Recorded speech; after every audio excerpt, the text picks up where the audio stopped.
Hello viewers, আপনারা সবাই কেমন আছেন? আশা করছি ভালো আছেন। বছরের শুরুতে বলিউড নিয়ে কি আপনি হিসাব কষতে বসেছেন? নতুন বছরের প্রিয় তারকা, প্রিয় নির্মাতার কোন কোন সিনেমা মুক্তি পাবে?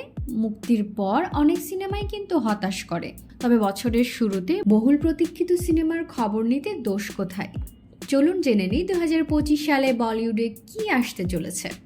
17 জানুয়ারি মুক্তি পাচ্ছে ইমার্জেন্সি। অবশেষে বড় পর্দায় মুক্তি পাবে কাঙ্গনা রানাওয়াত অভিনীত, পরিচালিত ও প্রযোজিত ইমার্জেন্সি ছবিটি। এ ছবির লেখকও তিনি নিজেই। ছবিতে প্রয়াত প্রধানমন্ত্রী ইন্দিরা গান্ধীর ভূমিকায় দেখা যাবে কঙ্গনাকে। 24 জানুয়ারি মুক্তি পাবে স্কাইফোর্স। অক্ষয় কুমার অভিনীত স্কাইফোর্স ছবিটি এবছরে বলিউডের অন্যতম প্রতীক্ষিত ছবি। 1965 সালে ইন্দো পাকিস্তান বিমান যুদ্ধের আধারে ছবিটি প্রযোজনা করেছেন অমর কৌশিক ও দীনেশ বিজন। এ ছবিতে অক্ষয় ছাড়াও আছেন নিমৃত কৌর ও সারা আলী খান। লাহোর 1947 ছবিটি মুক্তি পাবে 24 জানুয়ারি। রাজকুমার সন্তোষীর ছবিটি নিয়ে দর্শকদের মধ্যে আগ্রহ দেখা গেছে। আমির খান প্রযোজিত ছবিটিতে দেখা যাবে সানি দেওল ও প্রীতি জিন্তাকে। ছবিটির সঙ্গীত পরিচালনায় রয়েছেন এ.আর. রহমান। 28 মার্চ মুক্তি পাবে ভাইজানের সিকান্দার সিনেমা।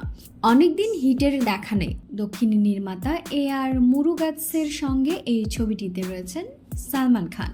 পবিত্র ঈদুল আজহায় ছবিটি মুক্তির অপেক্ষায় রয়েছে। নায়িকা হিসেবে ছবিতে আছে রশ্মিকা মান্দানা। 5 জুন মুক্তি পাচ্ছে থাগ লাইফ। নায়কনের পর নির্মাতা অভিনেতা জুটি মণিরত্তম ও কমল হাসানের ঐতিহাসিক পুনর্মিলন হচ্ছে ছবিটি দিয়ে।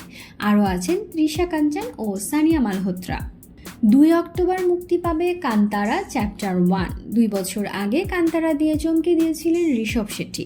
এই কন্নড় তারকা এবার আসছেন হরর ফ্যান্টাসি সিনেমাটির প্রিকুয়েল নিয়ে।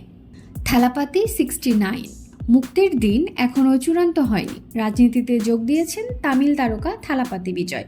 বলা হচ্ছে 69তম ছবি দিয়ে ক্যারিয়ার শেষ করতে পারেন তিনি। অক্টোবরে ছবিটি মুক্তি পাওয়ার কথা। এতে বিজয় ছাড়াও আছেন পূজা হেগড়ে ও ববি দেওল। এখনও মুক্তির দিন চূড়ান্ত হয়নি কুলি সিনেমার। লোকেশ কঙ্গরাজের ছবিতে রজনীকান্ত। ভক্তদের রোমাঞ্চিত করতে আর কি চাই? এ ছবিতে আরও আছেন নাগার্জুনা, শ্রুতি হাসান। অতিথি চরিত্রে আমির খানকেও দেখা যেতে পারে। 15 আগস্ট মুক্তি পাবে ওয়ার 2। যশরাজের স্পাই ইউনিভার্সের নতুন ছবিটি প্রথম কিস্তির মতো সিদ্ধার্থ আনন্দ নন, বানিয়েছেন অয়ন মুখার্জি। ঋত্বিক রোশন ও কিয়ারা আদভানির সঙ্গে ছবিটির বড় চমক হিসেবে রয়েছে জুনিয়র এনটিআর।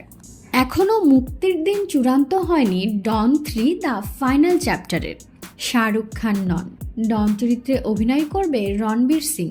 এমন খবরে মিশ্র প্রতিক্রিয়া দেখা গিয়েছিল। ফারহান আক্তারের ছবিটিতে তিনি কেমন করেছেন সেটা মুক্তির পরেই বোঝা যাবে।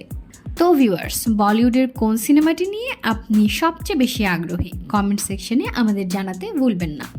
বিনোদনের সকল প্রকার নিউজ আপডেট পেতে আমাদের পেজে চোখ রাখুন। আমাদের ইউটিউব চ্যানেলটি সাবস্ক্রাইব করুন।